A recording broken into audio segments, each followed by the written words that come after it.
বিসমিল্লাহির রহমানির রহিম। আজকে আমরা আলোচনা করব প্রেজেন্ট কন্টিনিউয়াস টেন্স নিয়ে। ডেফিনেশনটা হচ্ছে যে টেন্স দ্বারা বর্তমানকালের কোনো কাজ হচ্ছে বা চলছে বোঝায় তাকে আমরা প্রেজেন্ট কন্টিনিউয়াস টেন্স বলে থাকি। শ্রেণীবারভাবে হচ্ছে বাংলা বাক্যের ক্রিয়াপদের শেষে সি, সো, সেন বা সি, সো, সেন, তেসি, তেসো অথবা তেসন ইত্যাদি থাকে। এখানে তেসি, তেসো, তেসেন এগুলো হলো সাধুরীতিতে আছে। যেহেতু আমরা এখন সাধুরীতিতে কথা বলি না, আমরা এখন প্রায় সবাই ম্যাক্সিমাম মানুষ আমরা চলিত রীতিতে কথা বলি, তাই আমরা এখন চলিত ভাষায় কথা বলতাম। যেমন আগে আমরা বলতাম যে আমি যাইতেছি, আমি খেলতেছি, আমি পড়তেছি, আমি ঘুমাইতেছি। অ্যাকচুয়ালি আমরা কিন্তু এইভাবে এখন আর কথা বলি না। আমরা কীভাবে বলি? আমি খেলছি, আমি ঘুমাচ্ছি, আমি পড়ছি, ঠিক এইভাবে আমরা কথা বলি। যাই হোক, গঠনটা হচ্ছে subject subject plus am is are, subject plus am is are plus মূল ভার্বের present form plus ING plus subject. এখানে এক্সাম্পল হচ্ছে পরী নদীতে সাঁতার কাটছে। পরী আসলে অ্যাকচুয়ালি কখন সাঁতার কাটছে? পরী এখনই সাঁতার কাটছে, কারণ রানিং কন্টিনিউয়াসলি আছে। পরী এখনই সাঁতার কাটছে। Pari is swimming in the river. এখানে পরী এগুলো সাবজেক্ট, এখানে অ্যামিজারের জায়গায় ইজ আসছে, এখন মূল ভার্বের সাথে আইএনজি প্লাস বাকিটুকু এক্সটেনশন মানে আইমিং অবজেক্ট এখানে রয়েছে। তাই এখানে বলতে পারি যে এটা হলো present continuous tense. Present continuous টেন্সের নেগেটিভ ফর্মে আমরা আসি।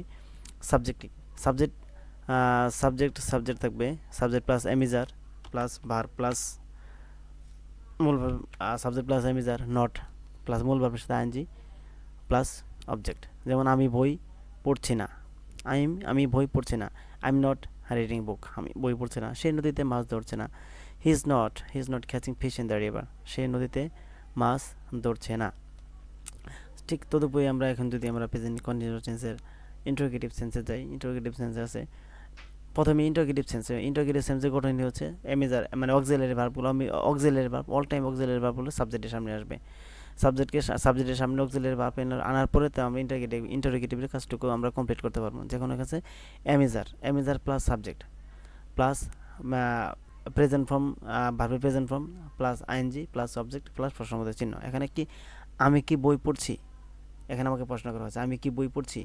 এখানে কি তাহলে এম আই রিডিং বুক, আমি কি বই পড়ছি। সে কি নদীতে মাছ ধরছে? প্রশ্ন। তো ইজ সি, এখানে ইজ কেন হয়েছে? থার্ড পারসন সিঙ্গুলার নাম্বার হলে আমরা সবসময় ইজ ব্যবহার করবো।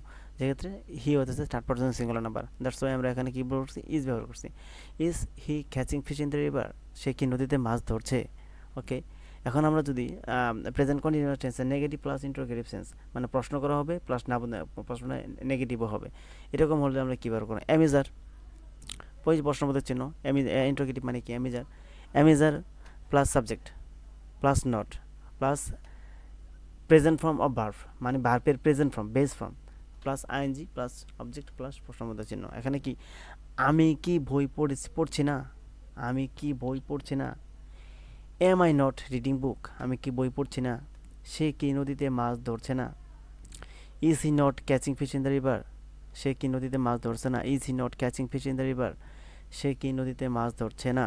অ্যাকচুয়ালি প্রেজেন্ট কন্টিনিউ মানে কি? চলমান। অ্যাকচুয়ালি প্রেজেন্ট কন্টিনিউয়াস টেন্স হচ্ছে চলমান একটা প্রক্রিয়া।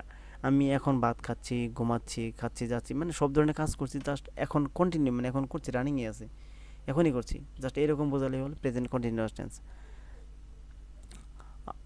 যেমন আমি এখন স্কুলে যাচ্ছি, আমি এখন মাদ্রাসায় যাচ্ছি, আমি এখন বাজারে যাচ্ছি, আমি এখন চিঠি লিখছি, আমি এখন হাঁটছি, খেলছি, জাস্ট সব ধরনের কাজকর্ম সম্পাদন করতেছি, জাস্ট এখনই করতেছি। এখন আমরা আগেও করতেছি না, পরেও করতেছি না, জাস্ট এখনই রানিংই করতেছি, কন্টিনিউয়াসলি করতেছি, জাস্ট এরকম হলেই প্রেজেন্ট কন্টিনিউয়াস টেন্স। ধন্যবাদ সবাইকে, দেখা হবে নতুন আরেকটি এপিসোডে। আসসালাম।